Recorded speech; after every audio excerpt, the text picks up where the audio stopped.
स्वामी विवेकानंद, संपूर्ण जीवन, दर्शन, राष्ट्र जागरण एवं अमर विरासत, अत्यंत विस्तृत विवरण। स्वामी विवेकानंद 12 जनवरी 1863, 4 जुलाई 1902। आधुनिक भारत के महानतम आध्यात्मिक चिंतकों, सन्यासियों, दार्शनिकों, राष्ट्र जागरण के अग्रदूतों और विश्व विख्यात आध्यात्मिक गुरुओं में से एक थे। उनका बाल्यकालीन नाम नरेंद्रनाथ दत्त था। उन्होंने भारतीय वेदांत, योग और आध्यात्मिक दर्शन को आधुनिक वैज्ञानिक एवं तार्किक भाषा में विश्व के सामने प्रस्तुत किया। उनके व्यक्तित्व में अद्भुत आध्यात्मिक शक्ति, तीव्र बुद्धि, निर्भीकता, करुणा, राष्ट्र प्रेम, संगठन क्षमता और मानव सेवा की भावना का अद्वितीय समन्वय दिखाई देता है। स्वामी विवेकानंद केवल एक धार्मिक संत नहीं थे, वे ऐसे विचारक थे जिन्होंने भारत को उसकी आध्यात्मिक शक्ति और सांस्कृतिक आत्मविश्वास का पुनः स्मरण कराया। उन्होंने भारतीयों से कहा कि वे स्वयं को कमजोर, पिछड़ा या हीन न समझें, बल्कि अपने भीतर छिपी दिव्यता को पहचानें। उनके लिए धर्म केवल पूजा पाठ या कर्मकांड नहीं था। धर्म का वास्तविक उद्देश्य मनुष्य के भीतर निहित दिव्यता को प्रकट करना था। उनका प्रसिद्ध विचार था कि प्रत्येक आत्मा मूलतः दिव्य है। शिक्षा, योग, ज्ञान, भक्ति, कर्म और ध्यान, इन सभी का अंतिम उद्देश्य इसी दिव्यता को अभिव्यक्त करना है। उन्होंने वेदांत को केवल मठों और विद्वानों तक सीमित नहीं रखा, बल्कि उसे समाज, शिक्षा, राष्ट्र निर्माण और मानव सेवा से जोड़ा। उनका जीवन भारतीय आध्यात्मिक पुनर्जागरण, आधुनिक राष्ट्रवाद और विश्व धर्म संवाद के इतिहास में एक निर्णायक अध्याय है। जन्म एवं प्रारंभिक जीवन। स्वामी विवेकानंद का जन्म 12 जनवरी 1863 को तत्कालीन कलकत्ता और वर्तमान कोलकाता में एक प्रतिष्ठित बंगाली कायस्थ परिवार में हुआ। उनका बाल्यकालीन नाम नरेंद्रनाथ दत्त था। उनके पिता विश्वनाथ दत्त कलकत्ता उच्च न्यायालय से जुड़े प्रसिद्ध वकील थे। वे आधुनिक विचारों वाले, उदार, तार्किक और व्यापक दृष्टिकोण रखने वाले व्यक्ति थे। उन्हें पश्चिमी साहित्य, दर्शन और सामाजिक विचारों में रुचि थी। दूसरी ओर उनकी माता भुवनेश्वरी देवी अत्यंत धार्मिक, साहसी, अनुशासित और भगवान शिव की भक्त थी। नरेंद्र के व्यक्तित्व में पिता की तार्किकता और माता की आध्यात्मिकता दोनों का गहरा प्रभाव दिखाई दिया। यही कारण था कि आगे चलकर वे एक ऐसे संत बने जिनमें तर्क और श्रद्धा, विज्ञान और अध्यात्म, ज्ञान और भक्ति का अद्भुत समन्वय दिखाई देता है। परंपरा के अनुसार उनकी माता ने भगवान शिव से पुत्र की प्राप्ति के लिए विशेष प्रार्थना की थी। उनके जन्म के बाद परिवार में ये विश्वास उत्पन्न हुआ कि ये बालक असाधारण आध्यात्मिक क्षमता लेकर आया है। बाल्यकाल का व्यक्तित्व। बालक नरेंद्र अत्यंत चंचल, साहसी और ऊर्जावान थे। वे सामान्य बच्चों की तरह खेलते भी थे, लेकिन उनकी जिज्ञासा असाधारण थी। वे किसी भी बात को केवल इसलिए स्वीकार नहीं करते थे कि किसी बड़े व्यक्ति ने उसे कह दिया है। उनमें बचपन से ही प्रश्न पूछने की आदत थी। ईश्वर कौन है? जीवन का उद्देश्य क्या है? मनुष्य क्यों जन्म लेता है? क्या ईश्वर को वास्तव में देखा जा सकता है? मृत्यु के बाद क्या होता है? इन प्रश्नों ने आगे चलकर उनके पूरे जीवन की दिशा निर्धारित की। उन्हें संगीत, गायन, वादन, व्यायाम, कुश्ती, तैराकी, घुड़सवारी और ध्यान में विशेष रुचि थी। वे शारीरिक रूप से भी मजबूत और मानसिक रूप से अत्यंत सक्रिय थे। उनकी स्मरण शक्ति बहुत तेज थी। वे पढ़ी हुई बातों को शीघ्रता से समझ लेते और लंबे समय तक याद रखते थे। बचपन से ही उनमें नेतृत्व करने की क्षमता दिखाई देती थी। साधु संतों के प्रति उनका विशेष आकर्षण था। जब भी कोई साधु उनके घर आता, नरेंद्र उससे आध्यात्मिक प्रश्न पूछने लगते। कभी कभी वे स्वयं ध्यान में बैठ जाते और बाहरी संसार की सुध भूल जाते। शिक्षा एवं ज्ञान की खोज। नरेंद्रनाथ ने आधुनिक शिक्षा प्राप्त की और विभिन्न विषयों का गंभीर अध्ययन किया। उन्होंने दर्शन शास्त्र, इतिहास, साहित्य, तर्कशास्त्र, मनोविज्ञान, विज्ञान तथा पश्चिमी विचारधारा का अध्ययन किया। उन्होंने पश्चिमी दार्शनिकों के विचारों को भी समझा और साथ ही भारतीय वेदांत, उपनिषद, भगवद गीता, रामायण, महाभारत तथा भारतीय दर्शन का अध्ययन किया। उनके अध्ययन की विशेषता ये थी कि वे केवल किसी पुस्तक की बात को अंतिम सत्य नहीं मानते थे। वे हर विचार को तर्क, अनुभव और प्रत्यक्ष सत्य की कसौटी पर परखना चाहते थे। इसी खोज के दौरान उनके मन में एक प्रश्न बार बार उठता था। यदि ईश्वर है, तो क्या किसी मनुष्य ने उसे वास्तव में देखा है? वे अनेक संतों और धार्मिक व्यक्तियों से ये प्रश्न पूछते रहे। कई लोगों ने उन्हें धार्मिक सिद्धांत समझाए, लेकिन नरेंद्र को ऐसा उत्तर नहीं मिला जो उनके तर्कशील मन को संतुष्ट कर सके। अंततः यही प्रश्न उन्हें दक्षिणेश्वर के एक महान संत के पास ले गया, श्री रामकृष्ण परमहंस। श्री रामकृष्ण परमहंस से पहली भेंट। नरेंद्रनाथ की श्री रामकृष्ण परमहंस से भेंट उनके जीवन की सबसे महत्वपूर्ण घटनाओं में से एक थी। दक्षिणेश्वर में उन्होंने रामकृष्ण परमहंस से सीधे प्रश्न किया, क्या आपने भगवान को देखा है? रामकृष्ण ने उत्तर दिया कि उन्होंने भगवान को प्रत्यक्ष अनुभव किया है और ईश्वर का अनुभव मनुष्य के लिए संभव है। ये उत्तर नरेंद्रनाथ के लिए अत्यंत महत्वपूर्ण था। रामकृष्ण केवल उपदेश देने वाले गुरु नहीं थे। उन्होंने नरेंद्र को अनुभव करने, सत्य को स्वयं परखने और आध्यात्मिक साधना के माध्यम से सत्य को जानने के लिए प्रेरित किया। नरेंद्र ने भी अपने गुरु की अनेक बार परीक्षा ली। वे भावुकता के कारण किसी को गुरु स्वीकार करने वाले व्यक्ति नहीं थे। वे तर्क करते थे, प्रश्न पूछते थे और उनके अनुभवों को परखते थे। धीरे धीरे उन्हें अनुभव हुआ कि रामकृष्ण परमहंस केवल धार्मिक शिक्षक नहीं, बल्कि उच्च आध्यात्मिक अनुभूति प्राप्त महापुरुष है। रामकृष्ण ने नरेंद्र की असाधारण क्षमता को पहचान लिया। उन्होंने समझ लिया कि ये युवक भविष्य में भारत और विश्व के आध्यात्मिक इतिहास में महत्वपूर्ण भूमिका निभाएगा। गुरु शिष्य संबंध। रामकृष्ण और नरेंद्र का संबंध केवल गुरु और शिष्य का संबंध नहीं था। ये दो महान आध्यात्मिक शक्तियों का मिलन था। रामकृष्ण ने नरेंद्र के भीतर छिपी आध्यात्मिक शक्ति को जागृत किया और नरेंद्र ने अपने गुरु की अनुभूति को तर्क, दर्शन और आधुनिक भाषा में विश्व के सामने प्रस्तुत किया। रामकृष्ण ने उन्हें सिखाया कि सभी धर्मों के पीछे एक ही परम सत्य है। उन्होंने नरेंद्र को यह भी समझाया कि ईश्वर की अनुभूति के बाद मनुष्य का जीवन केवल व्यक्तिगत मुक्ति के लिए नहीं होना चाहिए, बल्कि मानवता के कल्याण के लिए समर्पित होना चाहिए। यही शिक्षा आगे चलकर विवेकानंद के जीवन का मूल आधार बनी। आत्म कल्याण और जगत कल्याण दोनों साथ साथ। रामकृष्ण परमहंस का महाप्रयाण और 12 नगर मठ। 1886 में श्री रामकृष्ण परमहंस ने शरीर त्याग दिया। उनके महाप्रयाण के बाद उनके युवा शिष्यों के सामने सबसे बड़ा प्रश्न था कि अब उनके गुरु की आध्यात्मिक विरासत को किस प्रकार आगे बढ़ाया जाए। नरेंद्रनाथ ने अपने गुरु भाइयों को संगठित किया। सभी ने मिलकर 12 नगर मठ में सन्यासी जीवन आरंभ किया। यहां उन्होंने कठोर साधना, ध्यान, जप, वेदांत अध्ययन और आत्मानुशासन का जीवन अपनाया। नरेंद्रनाथ धीरे धीरे इस समूह के प्रमुख मार्गदर्शक बनते गए। उन्होंने स्वयं भी सन्यास का जीवन स्वीकार किया और आगे चलकर स्वामी विवेकानंद के नाम से प्रसिद्ध हुए। विवेकानंद नाम और सन्यासी जीवन। उनके सन्यासी जीवन का उद्देश्य केवल व्यक्तिगत मुक्ति प्राप्त करना नहीं था। वे भारत को समझना चाहते थे।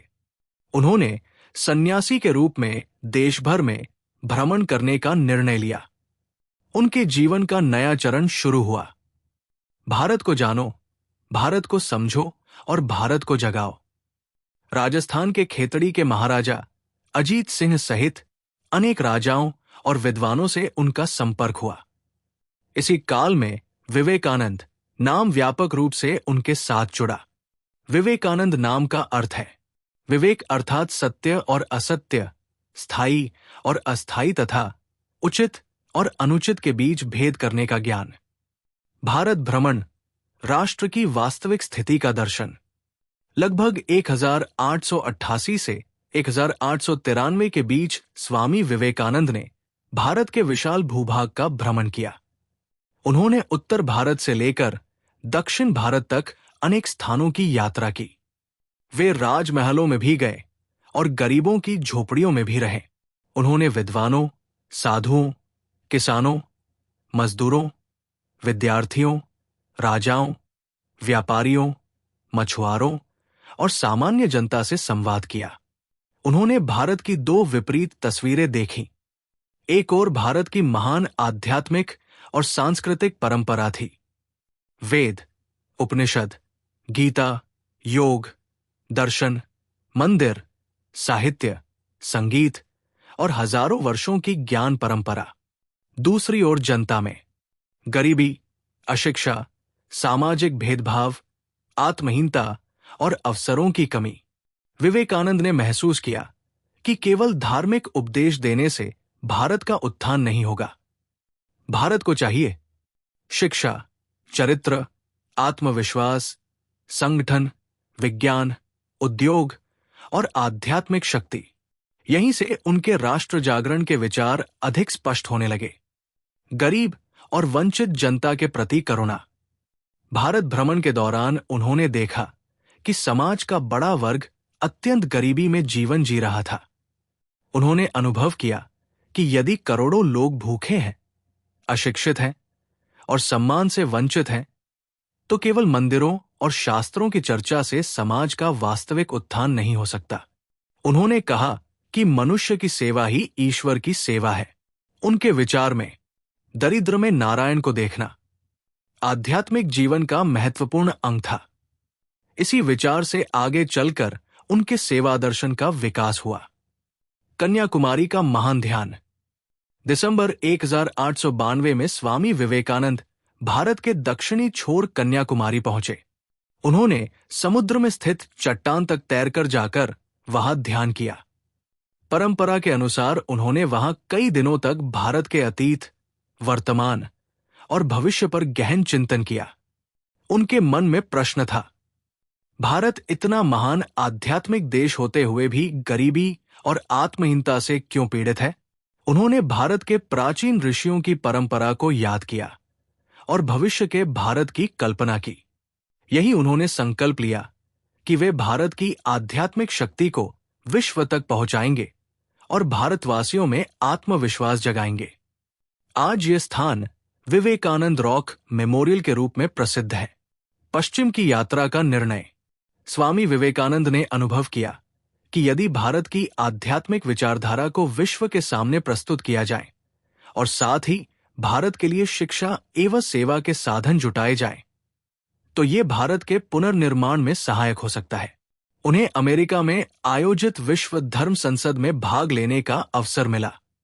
कठिन आर्थिक परिस्थितियों और अनेक व्यावहारिक बाधाओं के बावजूद वे अमेरिका की यात्रा पर गए। शिकागो विश्व धर्म संसद 11 सितंबर 1893।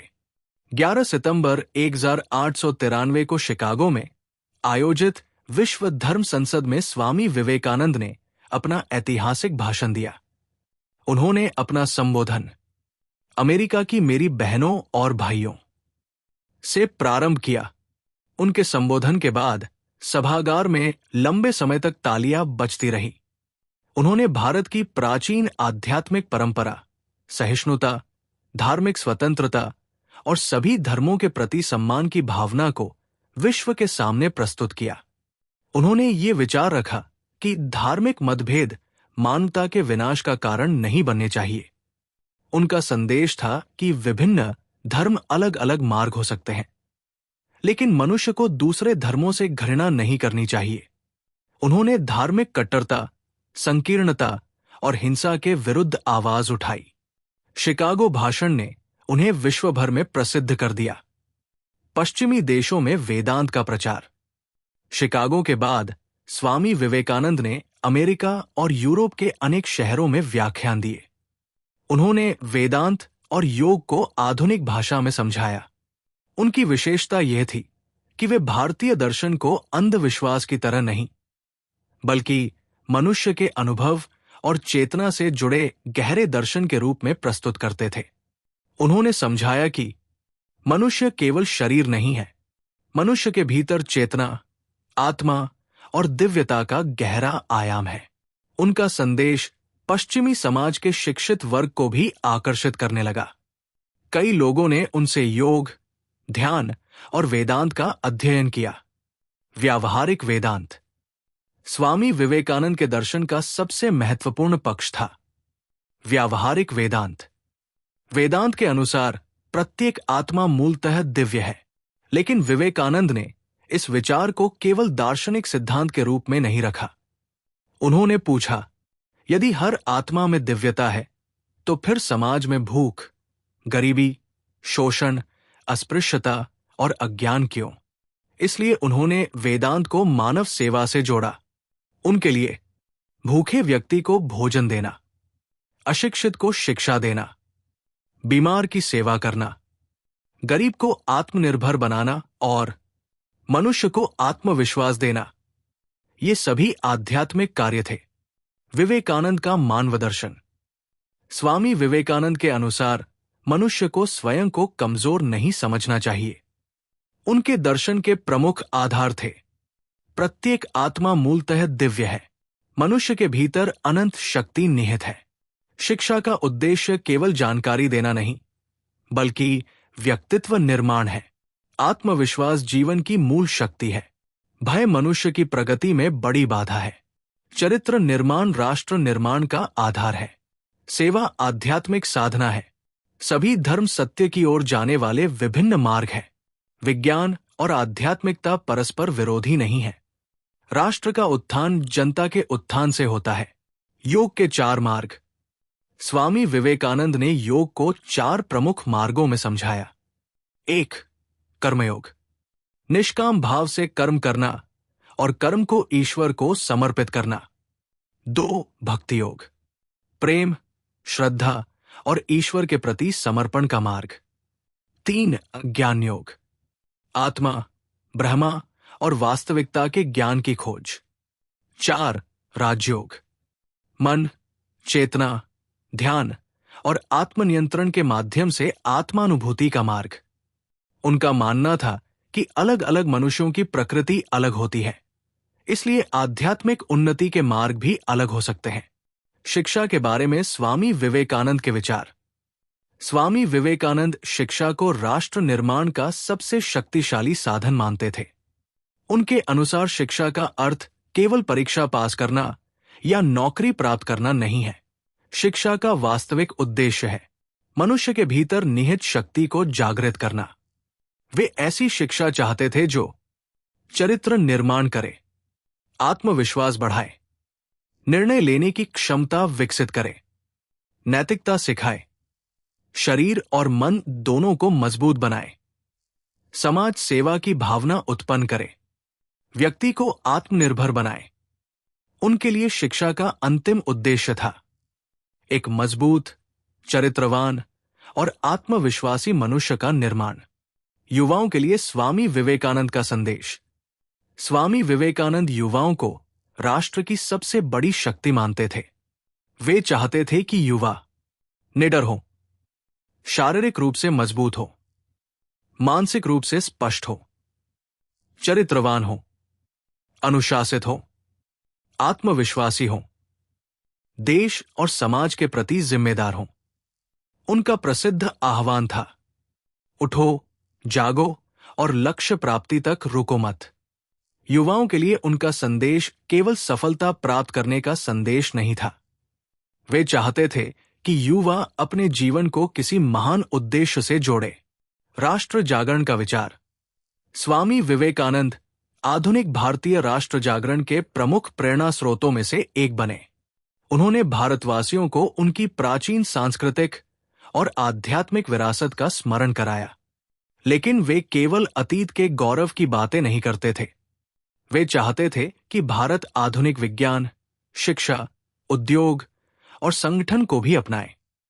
उनका भारत आध्यात्मिक रूप से गहरा, वैज्ञानिक रूप से आधुनिक, सामाजिक रूप से न्यायपूर्ण, आर्थिक रूप से मजबूत और चरित्र की दृष्टि से महान होना चाहिए। भारत के प्रति उनका प्रेम। विवेकानंद के लिए भारत केवल एक भूभाग नहीं था। भारत उनके लिए ऋषियों की भूमि, आध्यात्मिक प्रयोगों की भूमि, मानवता की सेवा की भूमि और विश्व को आध्यात्मिक संदेश देने वाली भूमि था। लेकिन उनका राष्ट्र प्रेम संकीर्ण नहीं था। वे भारत को महान बनाना चाहते थे ताकि भारत विश्व की सेवा कर सके। उनका आदर्श था भारत का उत्थान और विश्व का कल्याण। रामकृष्ण मिशन की स्थापना। भारत लौटने के बाद स्वामी विवेकानंद ने अपने गुरु श्री रामकृष्ण परमहंस के आदर्शों को संगठित रूप देने का कार्य किया। 1897 में रामकृष्ण मिशन की स्थापना हुई। इसका मूल आदर्श था आत्मनो मोक्षार्थं जगद्धिताय च, अर्थात अपने आत्म कल्याण के लिए और जगत के कल्याण के लिए। रामकृष्ण मिशन ने आध्यात्मिक साधना को सामाजिक सेवा से जोड़ा। इसके कार्यों में शिक्षा, चिकित्सा, गरीबों की सेवा, आपदा राहत, ग्रामीण विकास, जन जागरण, महिला शिक्षा, आध्यात्मिक प्रशिक्षण, नैतिक शिक्षा, मानव सेवा आदि शामिल हुए। इस प्रकार विवेकानंद के विचार संस्थागत रूप में आगे बढ़े। बेलूर मठ। स्वामी विवेकानंद ने अपने गुरु की आध्यात्मिक परंपरा को स्थायी रूप देने के लिए मठीय संगठन को मजबूत किया। बेलूर मठ आगे चलकर रामकृष्ण परंपरा का प्रमुख केंद्र बना। यह स्थान केवल सन्यासियों की साधना का केंद्र नहीं था, बल्कि भारतीय आध्यात्मिकता, सेवा और मानव कल्याण के व्यापक आदर्श का प्रतीक बन गया। धर्म की उनकी सार्वभौमिक दृष्टि। स्वामी विवेकानंद धार्मिक संकीर्णता के विरोधी थे। वे मानते थे कि विभिन्न धर्म मानव की आध्यात्मिक यात्रा के अलग अलग मार्ग हैं। उन्होंने हिंदू धर्म की विशालता को समझाते हुए बताया कि उसमें अनेक प्रकार की साधनाओं और दार्शनिक दृष्टियों के लिए स्थान है। उनके लिए धार्मिकता का अर्थ था सत्य की खोज, आत्मसंयम, प्रेम, सेवा और आत्मानुभूति। वे धर्म को मनुष्य को जोड़ने वाली शक्ति मानते थे, न कि मनुष्य को विभाजित करने वाली शक्ति। विज्ञान और अध्यात्म। स्वामी विवेकानंद आधुनिक विज्ञान से प्रभावित थे। वे विज्ञान की खोजों को अस्वीकार करने के बजाय उन्हें समझने का प्रयास करते थे। उनका मानना था कि बाहरी संसार को समझने के लिए विज्ञान और आंतरिक चेतना को समझने के लिए योग एवं अध्यात्म महत्वपूर्ण साधन है। उनके अनुसार मनुष्य को बाहरी प्रकृति के साथ साथ अपने मन और चेतना को भी समझना चाहिए। इसी कारण उनके विचार आधुनिक वैज्ञानिक मानसिकता वाले लोगों को भी आकर्षित करते हैं। चरित्र निर्माण। स्वामी विवेकानंद के दर्शन में चरित्र का अत्यंत महत्वपूर्ण स्थान था। उनके अनुसार ज्ञान तभी उपयोगी है जब वो चरित्र में परिवर्तित हो। वे ऐसे मनुष्य का निर्माण चाहते थे जो सत्यवादी हो, निडर हो, आत्मसंयमी हो, कर्तव्यनिष्ठ हो, दूसरों की सहायता करे और अपने आदर्शों पर दृढ़ रहे। उनके लिए राष्ट्र का वास्तविक निर्माण भवनों और संस्थाओं से नहीं, बल्कि चरित्रवान मनुष्यों से होता है। नारी के प्रति दृष्टिकोण। स्वामी विवेकानंद भारतीय समाज में महिलाओं की स्थिति को लेकर चिंतित थे। वे महिलाओं की शिक्षा और आत्मनिर्भरता के समर्थक थे। उनका मानना था कि जिस समाज में महिलाओं को शिक्षा, सम्मान और स्वतंत्र विकास का अवसर नहीं मिलता, वो समाज पूर्ण रूप से विकसित नहीं हो सकता। उन्होंने भारतीय संस्कृति में नारी की शक्ति और मातृत्व के आदर्श को महत्व दिया, लेकिन साथ ही आधुनिक शिक्षा और आत्मनिर्भरता की आवश्यकता पर भी बल दिया। गरीबी और सेवा विवेकानंद के दर्शन का एक महत्वपूर्ण पक्ष था। मानव सेवा। उनके लिए गरीब और पीड़ित व्यक्ति केवल सहायता का पात्र नहीं था, वो ईश्वर की अभिव्यक्ति था। इसलिए सेवा में दया के साथ साथ सम्मान भी आवश्यक था। वे चाहते थे कि समाज के कमजोर वर्गों को शिक्षा, अवसर और आत्मनिर्भरता प्रदान की जाए। उनका सेवा दर्शन आगे चलकर रामकृष्ण मिशन की गतिविधियों का महत्वपूर्ण आधार बना। व्यक्तिगत जीवन और सादगी। विश्व प्रसिद्ध होने के बाद भी स्वामी विवेकानंद का व्यक्तिगत जीवन अत्यंत अनुशासित था। उनका अधिकांश समय अध्ययन, ध्यान, लेखन, प्रवचन, संगठन निर्माण और शिष्यों के मार्गदर्शन में व्यतीत होता था। उनका शरीर कई वर्षों की कठोर यात्राओं, अत्यधिक कार्य और मानसिक तनाव के कारण कमजोर होने लगा था। फिर भी वे अंतिम समय तक अपने कार्य में लगे रहे। अंतिम समय। अपने जीवन के अंतिम वर्षों में स्वामी विवेकानंद का स्वास्थ्य लगातार कमजोर होता गया।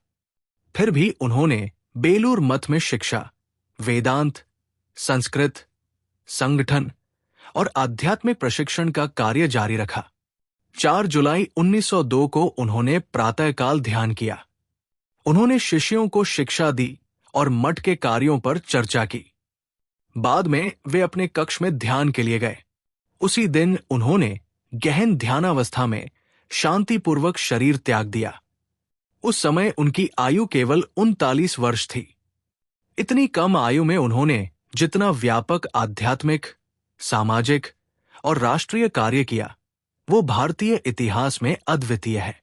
स्वामी विवेकानंद की प्रमुख शिक्षाएं। उनके संपूर्ण जीवन से निम्न प्रमुख संदेश प्राप्त होते हैं। प्रत्येक आत्मा मूलतः दिव्य है। अपने भीतर की शक्ति को पहचानो। भय का त्याग करो। चरित्र निर्माण जीवन की सबसे बड़ी उपलब्धि है। शिक्षा मनुष्य के भीतर छिपी शक्ति को प्रकट करे। मानव सेवा ही ईश्वर सेवा का श्रेष्ठ रूप है। सभी धर्मों का सम्मान करो। ज्ञान, भक्ति, कर्म और योग सभी आध्यात्मिक मार्ग हो सकते हैं। गरीब और पीड़ित में ईश्वर का दर्शन करो। राष्ट्र निर्माण के लिए आत्मविश्वासी और चरित्रवान युवा आवश्यक है। आध्यात्मिकता और आधुनिक विज्ञान एक दूसरे के विरोधी नहीं है। भारत की आध्यात्मिक शक्ति को आधुनिक शिक्षा और विज्ञान के साथ जोड़ना आवश्यक है। अमर विरासत। स्वामी विवेकानंद का प्रभाव उनके जीवन काल तक सीमित नहीं रहा। उनके विचारों ने भारतीय स्वतंत्रता आंदोलन, सामाजिक सुधार, शिक्षा, युवा चेतना, आध्यात्मिक चिंतन और राष्ट्रवाद पर गहरा प्रभाव डाला। अनेक राष्ट्रीय नेताओं और विचारकों ने उनसे प्रेरणा प्राप्त की। उनकी शिक्षाओं ने भारतीय युवाओं में आत्मविश्वास और राष्ट्रप्रेम जगाने में महत्वपूर्ण भूमिका निभाई। विश्व भर में वे आज भी वेदांत, योग, ध्यान, सार्वभौमिक धर्म और मानव सेवा के प्रमुख प्रतिनिधि के रूप में स्मरण किए जाते हैं। भारत में 12 जनवरी उनका जन्म दिवस राष्ट्रीय युवा दिवस के रूप में मनाया जाता है। उनकी स्मृति में देश भर में विद्यालय, महाविद्यालय, पुस्तकालय, शोध संस्थान, सांस्कृतिक केंद्र और सेवा संस्थाएं कार्य कर रही है। स्वामी विवेकानंद के जीवन का मूल संदेश। यदि स्वामी विवेकानंद के संपूर्ण जीवन को कुछ मूल विचारों में समझना हो, तो वो संदेश इस प्रकार है। अपने भीतर की शक्ति को पहचानो। अपने जीवन को चरित्रवान बनाओ। ज्ञान प्राप्त करो। भय का त्याग करो। मानवता की सेवा करो। भारत पर विश्वास करो। सभी धर्मों का सम्मान करो और अपने जीवन को किसी महान उद्देश्य के लिए समर्पित करो। उनका जीवन हमें यह समझाता है कि आध्यात्मिकता संसार से भागने का नाम नहीं है। वास्तविक आध्यात्मिकता वह है जो मनुष्य को मजबूत बनाए, समाज के प्रति जिम्मेदार बनाए और मानवता की सेवा के लिए प्रेरित करे। सारांश। स्वामी विवेकानंद आधुनिक भारत के उन महानतम महापुरुषों में से एक थे जिन्होंने भारतीय आध्यात्मिकता को विश्व के सामने आधुनिक और तार्किक भाषा में प्रस्तुत किया। उनका जन्म 12 जनवरी 1863 को नरेंद्रनाथ दत्त के रूप में हुआ। बचपन से ही उनमें ज्ञान, सत्य और ईश्वर की खोज की तीव्र जिज्ञासा थी। श्री रामकृष्ण परमहंस से उनकी भेंट ने उनके जीवन की दिशा बदल दी। गुरु से प्राप्त आध्यात्मिक अनुभूति और वेदांत की शिक्षा को उन्होंने अपने जीवन का आधार बनाया। रामकृष्ण के महाप्रयाण के बाद उन्होंने संन्यास ग्रहण किया और पूरे भारत का भ्रमण किया। भारत भ्रमण में उन्होंने देश की गरीबी, अशिक्षा और सामाजिक समस्याओं को निकट से देखा। कन्याकुमारी में ध्यान के दौरान उन्होंने भारत के पुनर्जागरण का संकल्प लिया। 1893 में शिकागो विश्व धर्म संसद में उन्होंने भारतीय वेदांत, धार्मिक सहिष्णुता और विश्व बंधुत्व का संदेश पूरी दुनिया के सामने रखा। भारत लौटकर उन्होंने रामकृष्ण मिशन को संगठित किया और आध्यात्मिकता को शिक्षा, चिकित्सा, सेवा और मानव कल्याण से जोड़ा। उनका दर्शन व्यावहारिक वेदांत, मानव सेवा, आत्मविश्वास, चरित्र निर्माण और राष्ट्र जागरण पर आधारित था। उन्होंने युवाओं को भारत की सबसे बड़ी शक्ति माना और उन्हें निर्भीक, चरित्रवान, अनुशासित और आत्मविश्वासी बनने का संदेश दिया। 4 जुलाई 1902 को मात्र 39 वर्ष की आयु में उन्होंने बेलूर मठ में शरीर त्याग दिया, लेकिन उनके विचारों की शक्ति आज भी जीवित है। स्वामी विवेकानंद का जीवन हमें ये संदेश देता है कि मनुष्य कमजोर नहीं है, उसके भीतर अनंत शक्ति और दिव्यता विद्यमान है। शिक्षा, साधना, चरित्र, आत्मविश्वास और सेवा के माध्यम से उस दिव्यता को जीवन में प्रकट किया जा सकता है। यही स्वामी विवेकानंद की सबसे बड़ी विरासत है।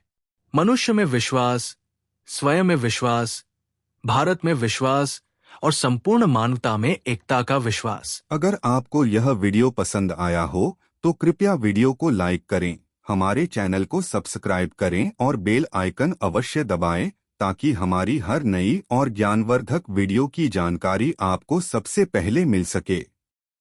हमारा उद्देश्य सरल और उपयोगी ज्ञान को अधिक से अधिक लोगों तक पहुंचाकर अगली पीढ़ी तक ज्ञान का हस्तांतरण करना है। यदि आपको यह वीडियो उपयोगी लगा हो तो इसे अपने मित्रों, परिवार और सहकर्मियों के साथ अवश्य साझा करें। आपका एक लाइक, एक सब्सक्राइब और एक शेयर हमारे इस ज्ञान अभियान को आगे बढ़ाने में अमूल्य योगदान देता है। धन्यवाद।